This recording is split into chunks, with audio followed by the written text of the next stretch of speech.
Olá pessoal, o tema da aula de hoje é pré-oxigenação e a gente falando um pouco já sobre, indo direto ao tema, a pré-oxigenação é criar um reservatório de oxigênio no pulmão do paciente. A gente faz isso retirando o nitrogênio, que fica lá causando pressão no pulmão, e colocando o oxigênio no lugar.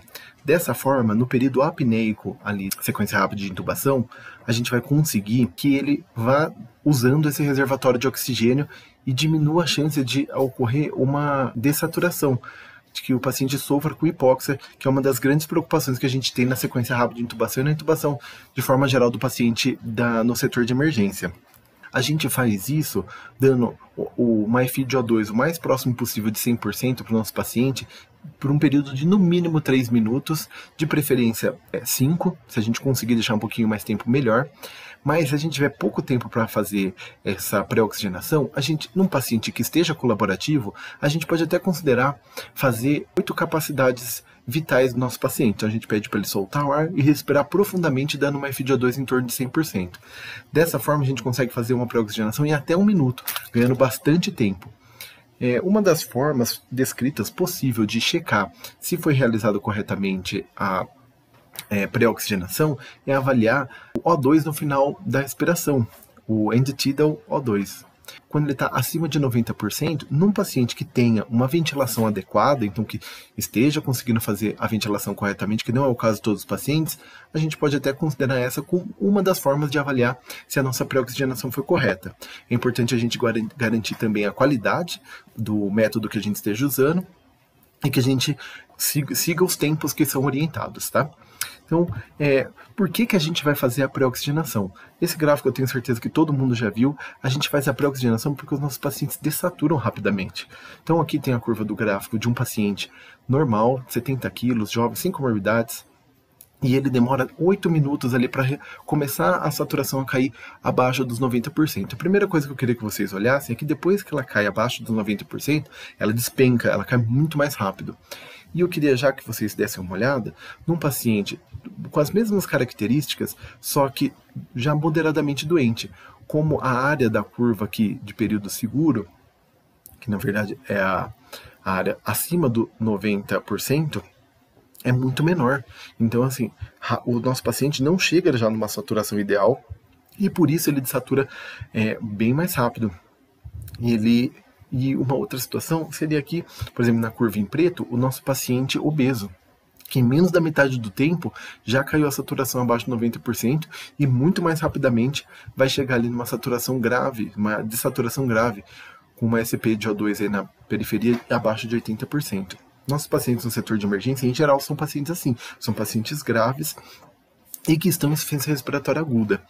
Eles vão desaturar muito rápido e às vezes na indução da sequência rápida, que a gente faz a paralisia e o paciente entra em apneia, ele pode começar a desaturar até imediatamente ao momento que a gente tirou a fonte de oxigênio dele. Por isso é importante a gente conhecer bem o método de pré-oxigenação. A gente vai falar primeiro dos 3 dispositivos que a gente tem para realizar a pré-oxigenação. O primeiro que eu queria que vocês conhecessem, ou que vocês lembrassem, é o da máscara não reinalante. A máscara não reinalante tem sido mais usada agora nos momentos de Covid, então mais pessoas tiveram acesso a conhecê-la. A máscara não reinalante, esse dispositivo aqui, ele tem uma válvula inspiratória, ou seja, uma válvula que se abre no momento da inspiração e possibilita que o paciente inspire o ar que vem aqui desse reservatório. E ele tem 2 válvulas bilaterais aqui expiratórias. Essas válvulas abrem na expiração e aí possibilitam que o CO2 da expiração saia da máscara. Assim o paciente inspira sempre uma quantidade maior de oxigênio e consegue expirar e não reinalar, portanto, por isso o nome máscara não reinalante, porque ele não reinala o CO2. Uma máscara não reinalante a 15 litros por minuto, como a gente muitas vezes usa aqui no COVID, ela dá uma FiO2 em torno de 65%. Então é importante que vocês saibam isso, que essa FiO2 não está tão perto do 100% que é o nosso objetivo. A gente quer lá perto de 100%. Por isso a gente vai fazer um fluxo de flush. A gente vai abrir lá o nosso fluxômetro para tentar atingir um fluxo de 40 a 70 litros por minuto, para tentar pré-oxigenar melhor nosso paciente. tá certo? Além da máscara não reinalante, a gente tem também o dispositivo bolsa válvula máscara, o AMBU, né, que vocês já conhecem bem.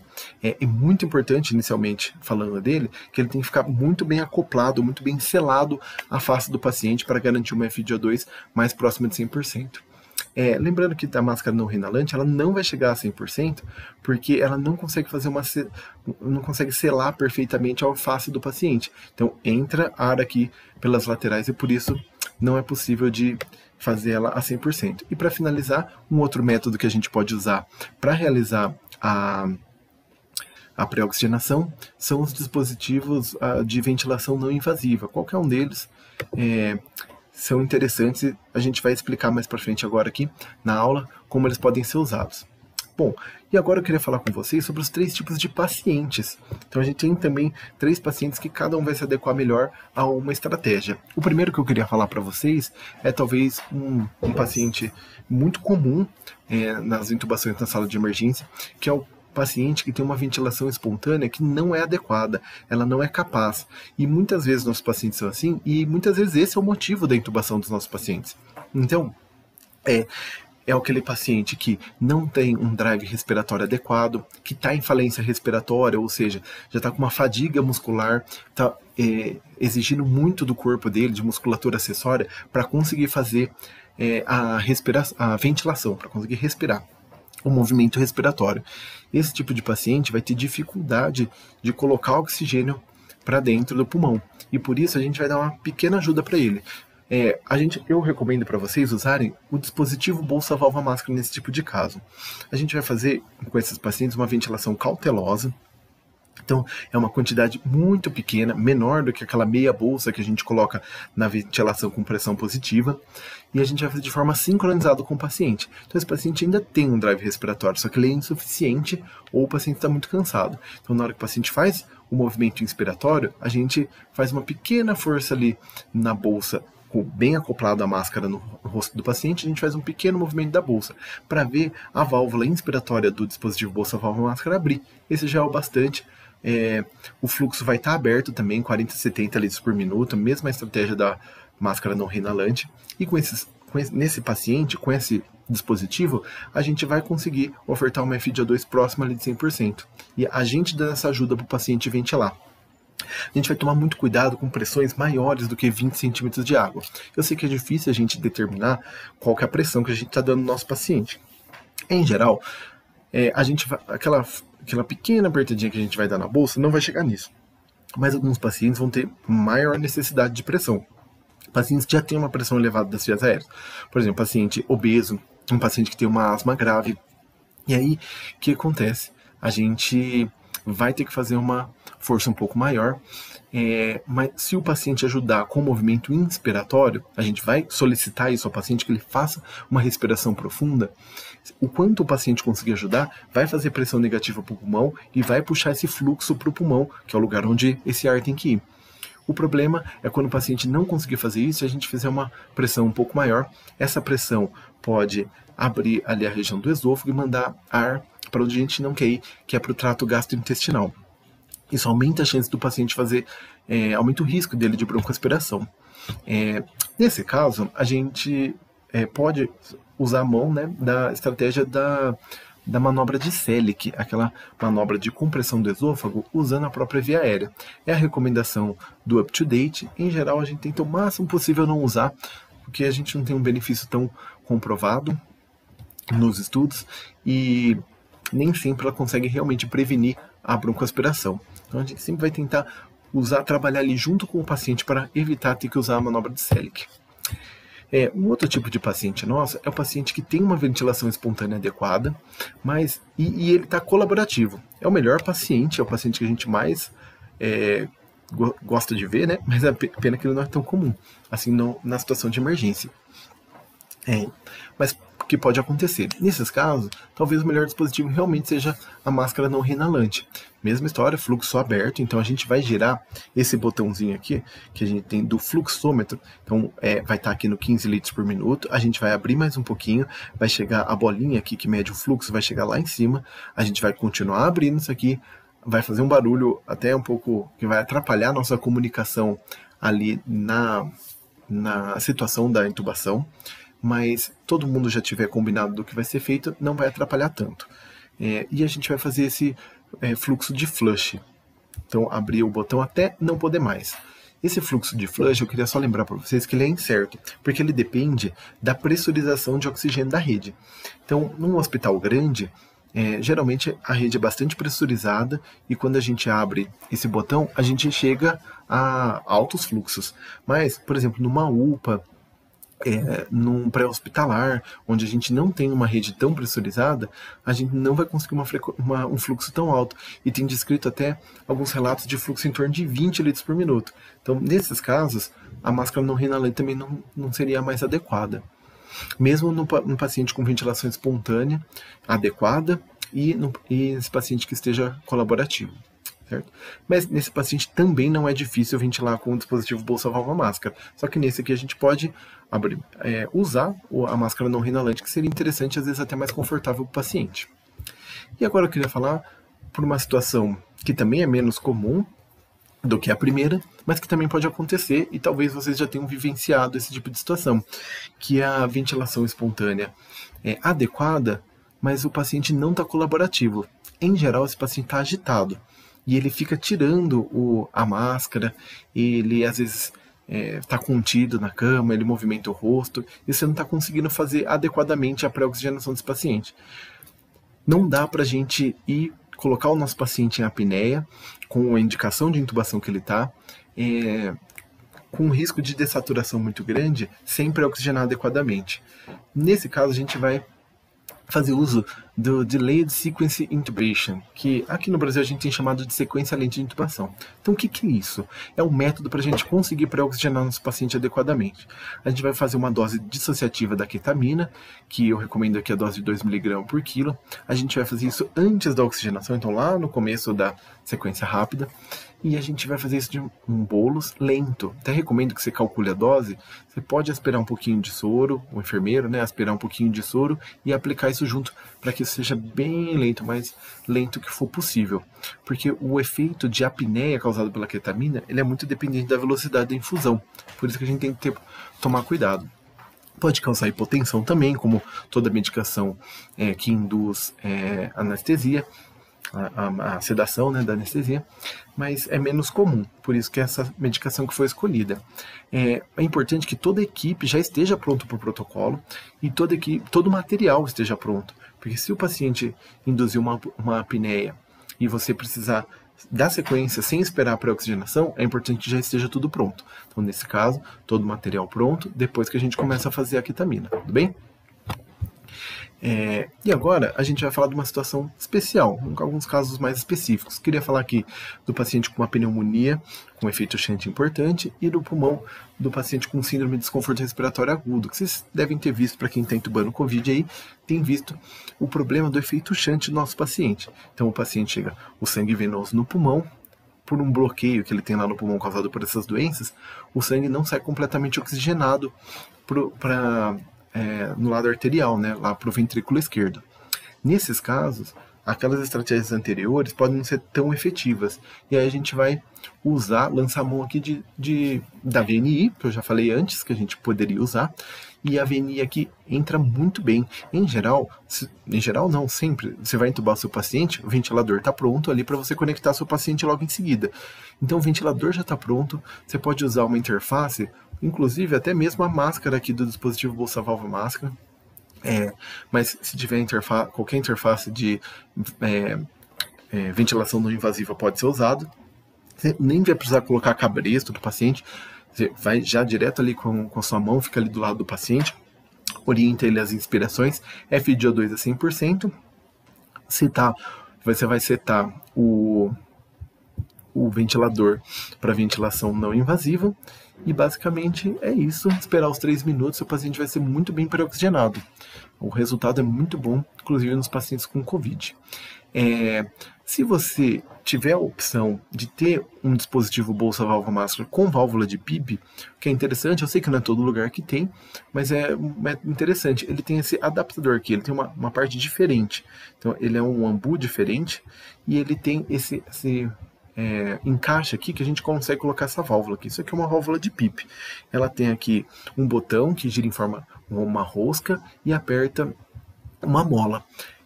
Aqui em volta dessa parte de dentro do botão vai ter as pipes que você está fazendo. Então você vai girando ali e vai escolhendo a pipe. Em geral de 5 a 20 centímetros de água de pipe dá para ser escolhido aí. Importante de novo, sempre, dispositivo bolsa-válvula máscara tem que estar bem vedado, bem selado na face do paciente. Em todos os casos, tá? E você só vai conseguir recrutar alvéolo fazendo PIP com uma válvula de PIP se você tiver bem selado ali o rosto do paciente. Bom, tem algumas outras coisas que vão ajudar vocês na pré-oxigenação. Eu queria dar algumas orientações aqui para vocês para ajudar a diminuir hipóxia. Hipóxia é um problema grande para a gente aqui nas intubações em situações de emergência, de UTI, intubações em enfermaria.